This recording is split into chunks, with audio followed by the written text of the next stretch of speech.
Sometimes we're in such a rush to say the things that we have to say that we don't really give anyone or anything else a chance to speak, and we don't give ourselves a chance to listen.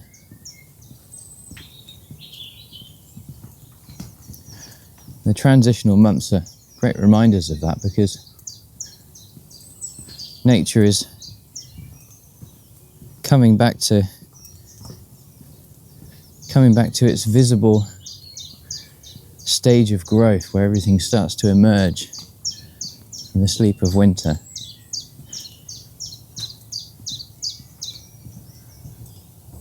The birds are doing their thing, which you can probably hear.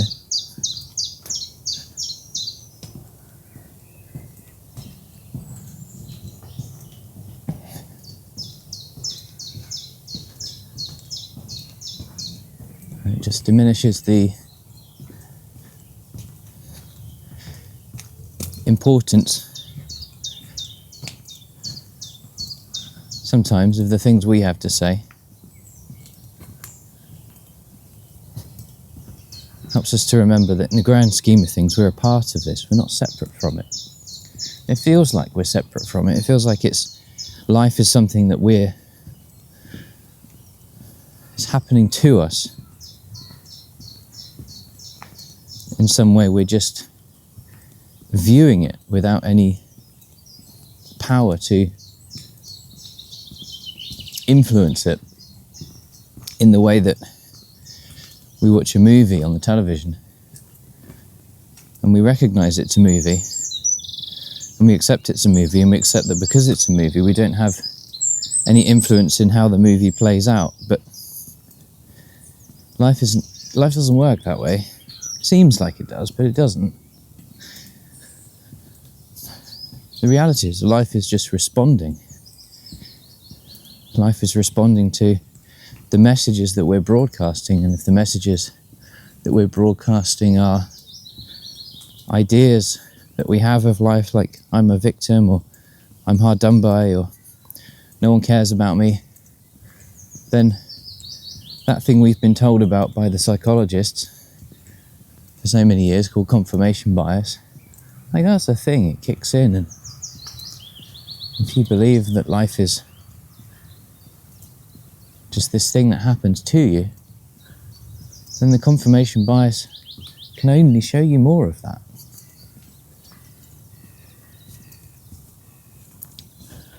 There's times when,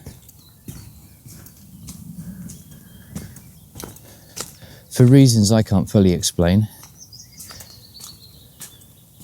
we might get temporarily broken out of that routine where life has a way of showing us things that we may or may not want to see in the moment, but in hindsight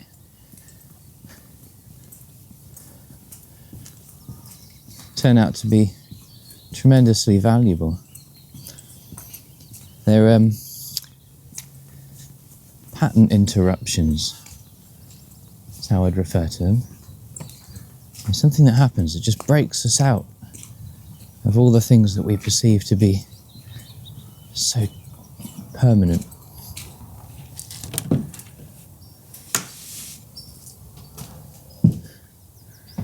I'm at part of the world. We have a local nature reserve here, and I'm just going to come in because we have some migrating birds, and they actually nest in the reserve out there. Hopefully you can see that. Got some Canada geese which haven't returned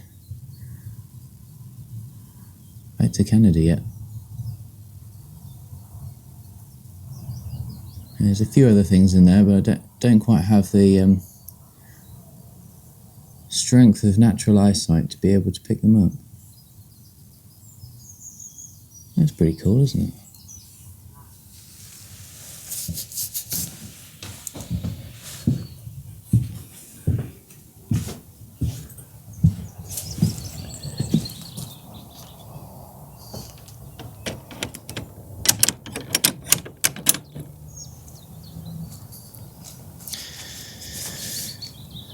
I think of pattern interrupts as like those moments when we see, I don't know, we're having a really bad day, we're feeling really pissed off, and then all of a sudden we see like an amazing sunset, or someone rides past on a push bike dressed up in a strange costume and it just makes us laugh.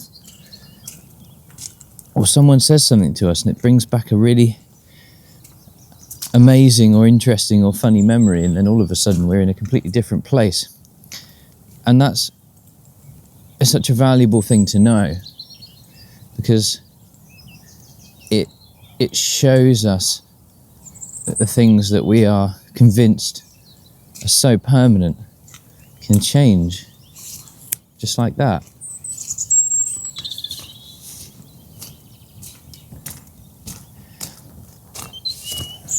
And there's great value in knowing that, because if we know that things can change, rather than waiting for these strangely random events, or events which appear to be random, we can actually create those moments deliberately in our lives, or we can put ourselves in a position where we are surrounded by people who can help us do that. One of the primary ways of doing that, and the most direct, albeit sometimes the most uncomfortable, is space.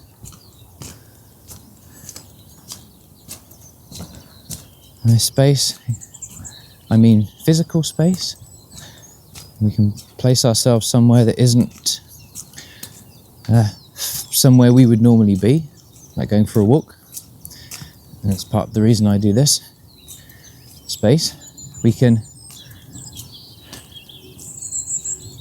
Oh, there we go, there's some geese. So they haven't returned home, they're just coming back from somewhere. Pattern interrupt. Space is the removal of all of the things that we are largely, in some way, habitually devoted to, or dedicated to without realizing it. Things like the routines that we have on a day-to-day basis. The things that we do without realizing, like picking up our phones in those moments between activities, and then realizing that a couple of hours have passed and we're no closer to achieving anything that we set out to achieve than we were beforehand. And in those moments where we have that space, and by the way, we have a lot more of that than we realise, in that space we get to see what we're really working with under the surface. I've said this before on another video, I think. Space reveals the things that we are avoiding. Space reveals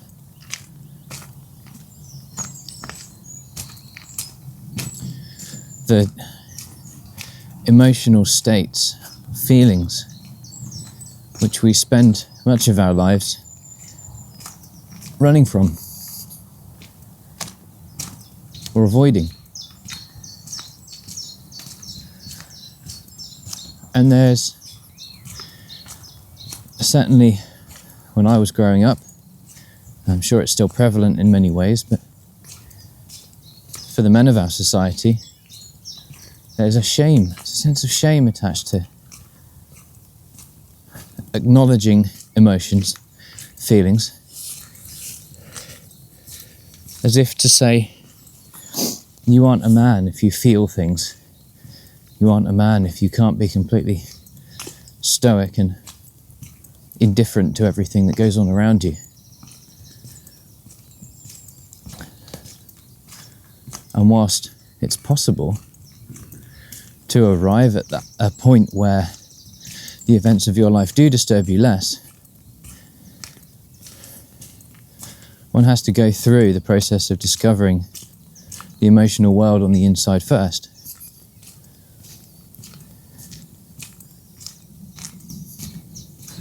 And space just reveals what's going on. It doesn't create things. It doesn't fabricate things. It's not like creating those moments in our days will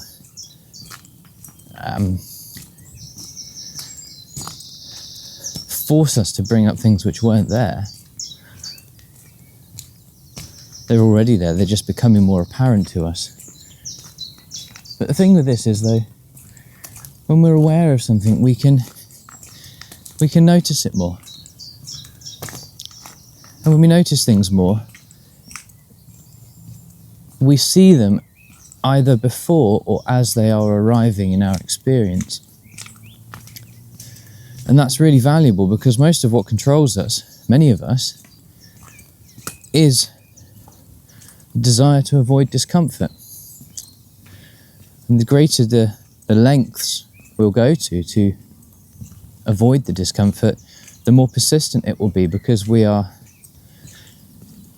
discomfort oriented. We're discomfort conscious. The more conscious you become of something, the more of it you're going to experience.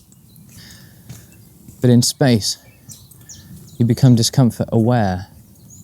You become aware of the moments when it arises before you find yourself reacting or responding to it. You become aware of the moments that it's there in your experience before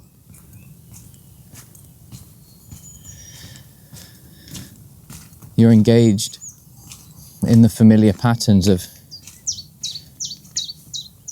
avoiding or distraction.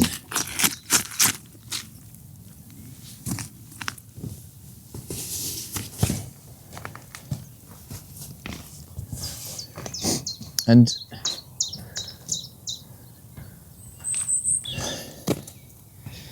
everything in life works in patterns and cycles.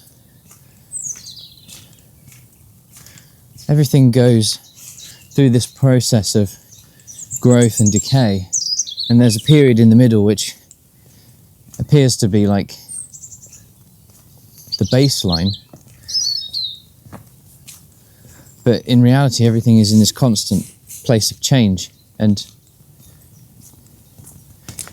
when we realise things are coming in and out of our experience, we gain a great sense of appreciation for the fact that it's all temporary. So we know that it will pass. We don't have to identify with it and give it some kind of meaning and a story. You can if you want, of course. You're free to make that choice. But it doesn't necessarily serve you if it's uncomfortable.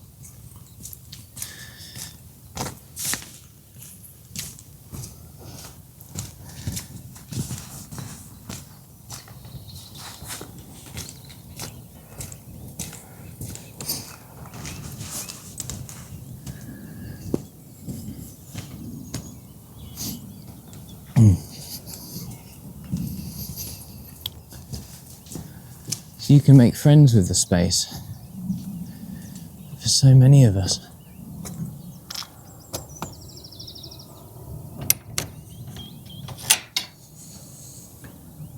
Right, nothing in that one.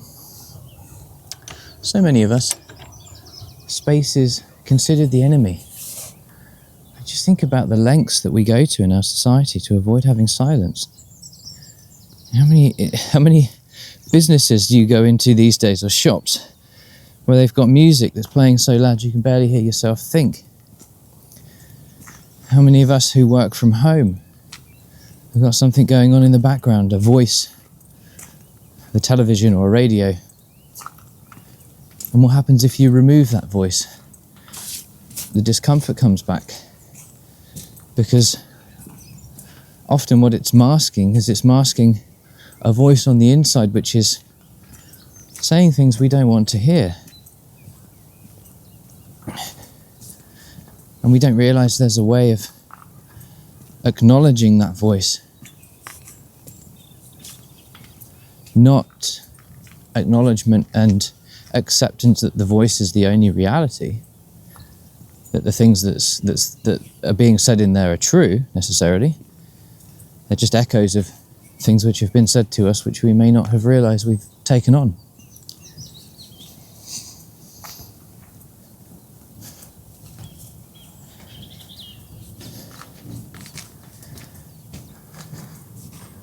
And supposedly, April, in the UK at least, Stress Awareness Month.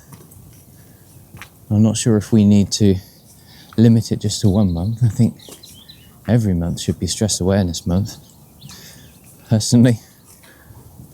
But it highlights the point. We have access to more resources than we ever have, more information. We've got therapists coming out of our ears, medication in as many different forms as you can imagine, AI, ChatGPT and all that kind of stuff. Still, the problems are on the increase. What does that tell you? Well, it suggests to me that we're looking in the wrong direction. We're looking out there and we're saying something out there is broken and it needs to be fixed for me to feel better about myself. And whilst I'm not in denial of the dysfunction which exists in much of the world,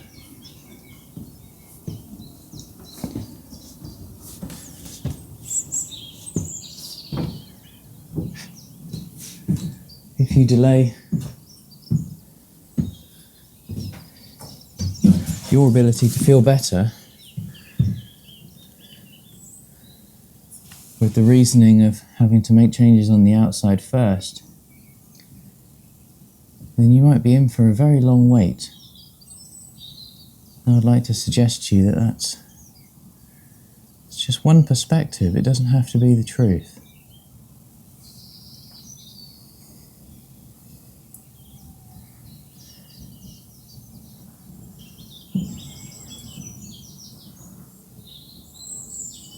I realised a few days back, as I embark upon the process of making these videos, I'm making these videos as much for myself as I am for anybody else, because there are so many things I've experienced and learned and realised over the years, but I haven't done anything with it. And so, I was talking about space. I'm also noticing that there's a bit more space in this video than there may be in some of the others.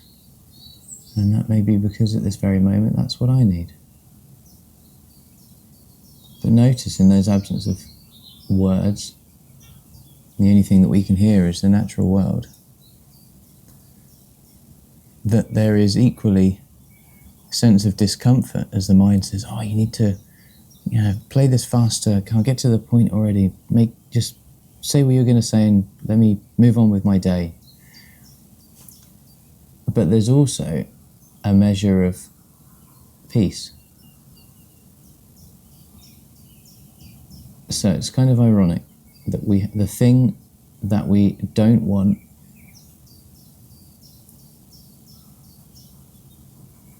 is noticed in the same space as the thing which we really want, which is to feel a greater degree of acceptance of ourselves and of the moment in which we find ourselves.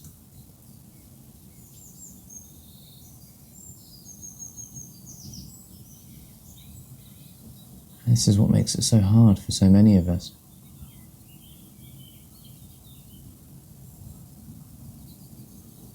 Especially those of us that start things like meditation practices, because we start with the guided meditation and really what we're doing is we're substituting our voice for the voice of someone else.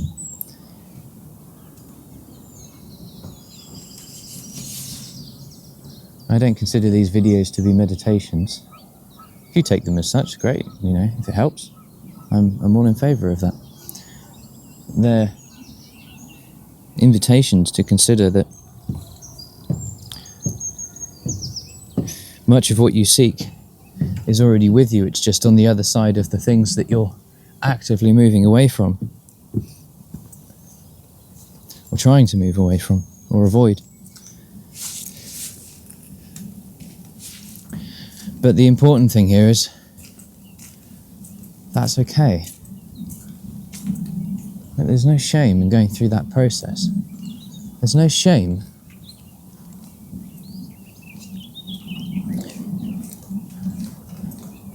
in losing your way from time to time. There's no shame in admitting to yourself that you're not where you want to be, or that you're not feeling how you'd like to feel.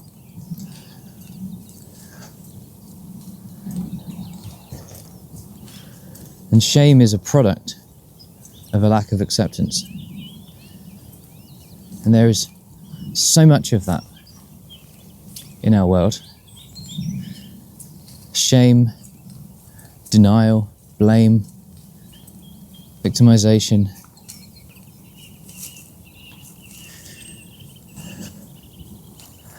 And much of it just simply a product of our misunderstanding that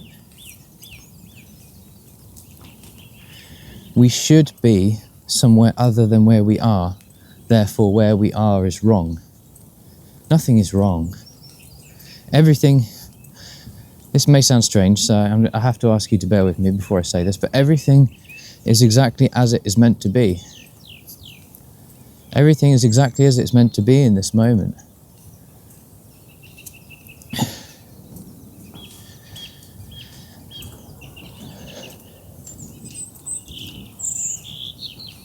The thing we struggle with is that we have a voice in our head that says, no, it's not. But what if that voice wasn't there? How would we respond to what we see or feel or experience in the absence of an internal voice that says there's something wrong with this? And in the absence of an external voice that says, yes, there is something wrong with this, by the way, here's some medicine. Here's a label. Or here's some legal drugs that you can buy in the supermarkets and take copious amounts of. That will make your problems go away. Of course. So this dysfunction, and I say dysfunction without criticism, it's dysfunction because it's not representative of truth. It's so woven into the fabric of our society that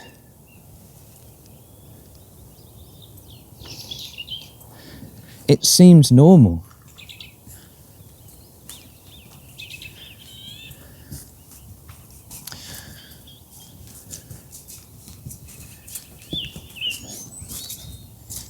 And there is a quote from Einstein, and I shan't paraphrase it, I'll stick it on the screen here, but it relates to that very thing about the degree to which we are maladjusted to something which is not in service of us.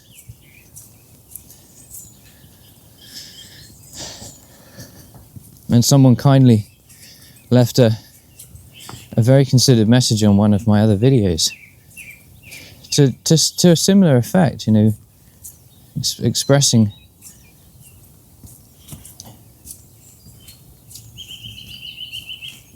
the discomfort of being a part of a system which is not sustaining us. But my reflection on that is that the value of the system is that it shows us in a very direct and gross way for those of us who just can't function within it. It shows us that it's not sustainable. It shows us that the dysfunction has become so apparent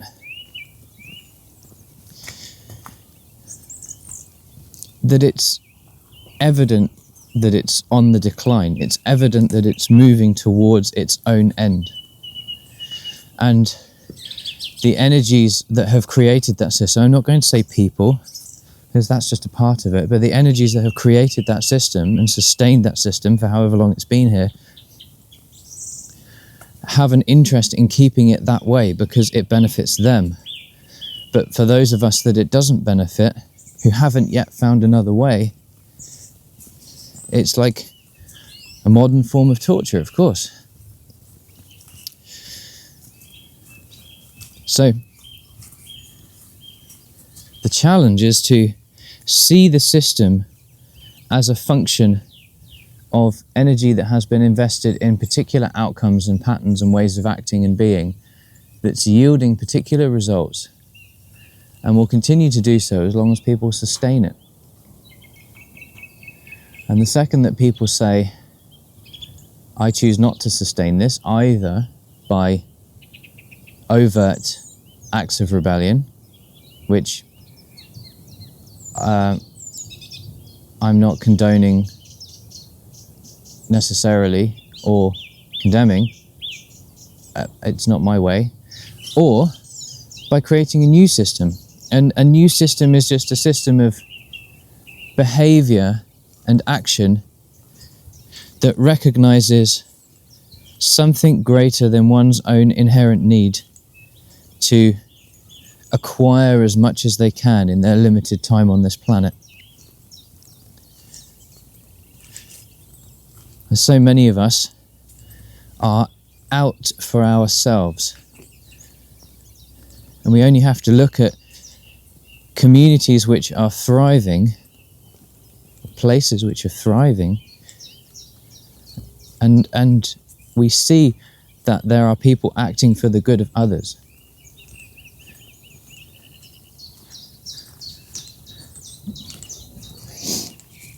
And I feel inclined to share the things I'm sharing on these videos because it benefits you as a listener to be aware of alternative perspectives that may be more in service of you than the ones you have been conditioned to accept as reality. It doesn't necessarily benefit me because it's already in here, right? I've already arrived at a point where I've realized my perspective can change, and if you continue to watch my videos for any length of time, you'll notice that my perspective will change. Look at this. These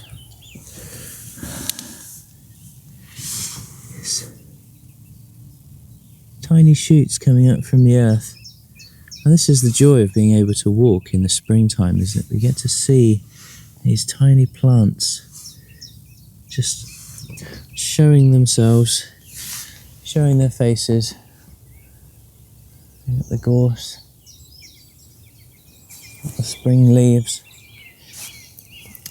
And just like the emergence of the flowers and the birds in the springtime, there is a possibility for us to emerge from the phrase I believe is the winter of our discontent, or something like that. We can emerge from the winter of our discontent by creating something which is reflective of the desired feeling state we want to live in. And there's a crucial point in that which I want to articulate, and I will leave you there. And the point is, the system that we live in now, which is not in service of so many of us, and is, in my opinion, closer to its end than its beginning, thankfully, that system was created from a feeling state born of the war, born of conflict, born of people's desire to enjoy their freedom after a period of extreme hardship, which at that point in time, with the technological advances and the evolution of society and such, made sense. But now, with the way that technology has evolved and the way that our access to information has changed and our way of relating to one another has changed, it doesn't make sense. So we have to create something from the feeling state which we desire. I make that distinction because if you are complaining or lamenting or struggling with the way that the system currently operates, then you are inadvertently reinforcing it, whether you realize it or not. By focusing on something, either in its absence or its presence, by focusing on it, you are reinforcing it. And so you might say, yes, but I'm working in a corporate job and the job is sustaining the financial system and it's broken and I hate it and all of that. It doesn't mean necessarily that you have to just stop doing that stuff immediately. What it means is that you have an opportunity to stop identifying with it, stop giving it power by thinking about it more than is necessary. Now, if you're driving in your car and someone cuts you up, right now, understandably you may be frustrated, but if you're still frustrated tomorrow, how is that serving you? You're keeping something alive which is not leading you towards a positive or desirable outcome. All it's doing is it's sustaining an emotional state which is unpleasant, which you find uncomfortable. And you can magnify that up to the scope of a system, the economy, the financial system, the corporate world, whichever makes sense, or all of the above. And recognize that if you are giving your energy to it when it's not required, you are sustaining it. And that you have the power to withdraw your energy from it and move your energy in the direction of your choice.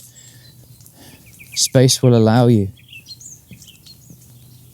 to see how much of that's really happening and to conduct something that I call a life audit, which is just to become more aware of where your energy is going on a moment-to-moment basis. Like, where are your dominant thoughts? What are you thinking about most of the time? And how do you feel about those things? And as you embark on that process, the awareness grows and change will start to happen. But you have to start with what you're working with, right? As I've mentioned before.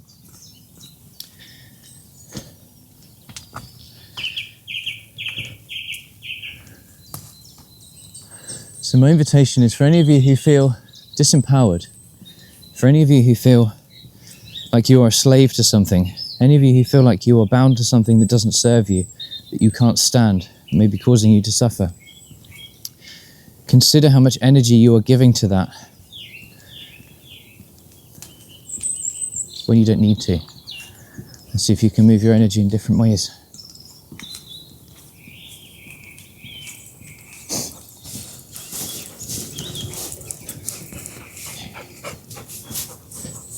Morning. Morning.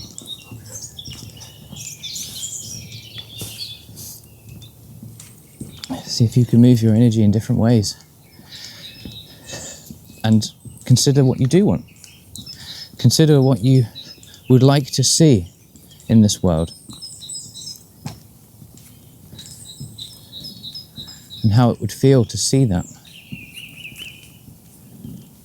And then just take a moment to acknowledge that in the imagining of the things that you desire, at the beginning, there may be a feeling of disempowerment. You may go, yeah, but that's never going to happen. But as you start to hold in mind the things that you truly want to see, go through this process of feeling disillusioned, feeling disempowered, then it starts to become a possibility. Then it starts to become a strong possibility. And then you start doing things. You just start naturally taking action. And that's how I started with this. Like, I've wanted to help people make positive change, be more accepting of themselves and the world around them, and then change the world from that place of knowing that they are enough, regardless of how much progress they make or not. I've wanted to do that for years. And I've gone through the process of feeling disempowered because no one cares, because I'm not good enough, because I don't know what I'm talking about, or any of the other stuff that my mind can churn up in the moment. And then gone through the process of thinking to myself, or realizing, well, there's a lot of other people doing it, And they're saying things which are far less constructive than the things I think about. Of course, that's another stage, comparison to some degree. And then there's well, maybe the only thing I can really share is a sense of possibility. And if you as a listener pick up on that, and you're able to experience a greater sense of possibility than you did prior to watching this video or any other video, and that enables you and supports you to move forwards in your life in some way, then I have succeeded. So if you've watched this far, I'm extremely grateful, because I wasn't planning to explore that subject this morning. It wasn't the thing on my mind when I was driving to this location. But such is the nature of these videos that nothing is prescripted, nothing is premeditated. It has to come from an authentic place, because I want you to see that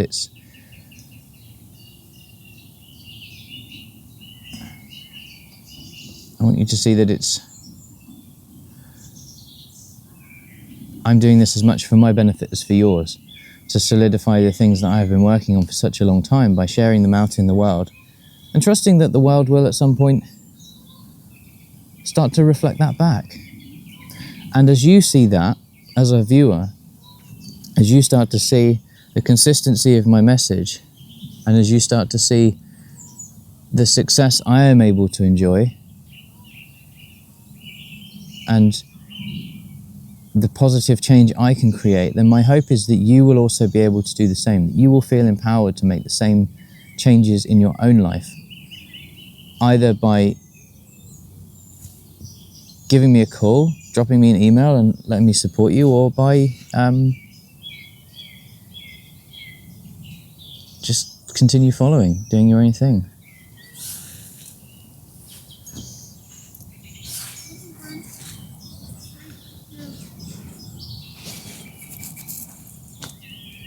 No? Good morning. Morning. Come on, thank you.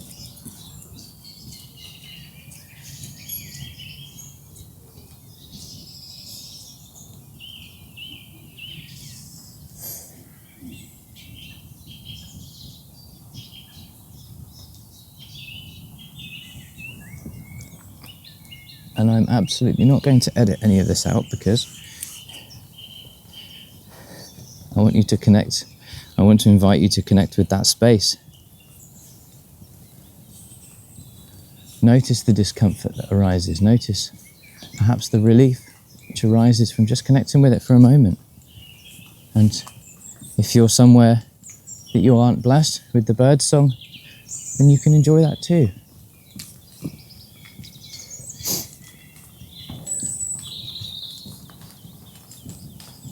And wherever you are, whatever it is that you're going through, know that it's not the destination. Where you are now is not the end. It's simply just a stage of the journey of life. And as you continue on that journey, you shall find the further changes will come. And you can either wait for the changes, or you can seek them consciously. My suggestion is the latter. Anyone who seeks change is creating the discomfort of change on their own terms, rather than waiting for it to be thrust upon them by life and having to respond or react accordingly. And that will happen, but the more of it you seek, the more comfort, the easier it becomes. Anyway, enough for today. Appreciate your time, appreciate you watching. I encourage you to take a moment to appreciate yourself, as hard as that may be. It can be done.